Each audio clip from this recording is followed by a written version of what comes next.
nandiyan yung pusa. Nararamdaman mo ba? Nandiyan yung pusa. Bakit ang aga mo nagpunta? Ha?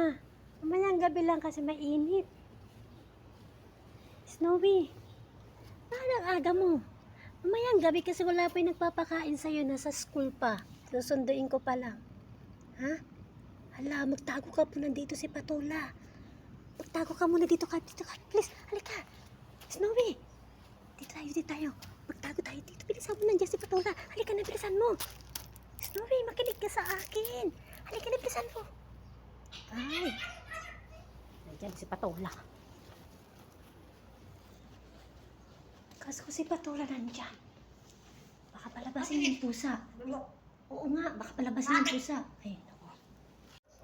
Nandiyan nga. Natatakot ako baka palabasin yung pusa. Kakarating lang ng pusa. Natatakot ka ba sa pusa? Hindi ka nang kakainin. Ang kinakain kasi yung cat food. Cat food, hindi ibon.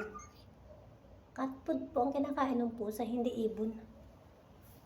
Kaya huwag ka matakot, hindi ka kakainin. Hindi naman siya pusa. Hindi naman siya askal kasi may nag-aalaga sa kanya kaya cat food ang kinakain niya. Hindi siya katulad ng ibang pusa kinakain ibon.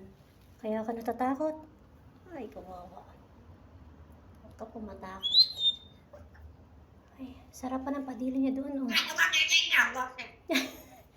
Kapag nakita siya doon ng Patula, yari.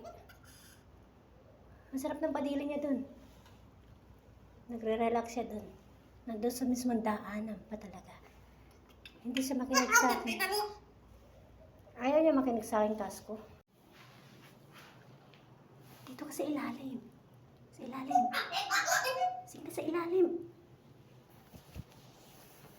Kami ingay, task ko. Nagpapahinga lang siya eh.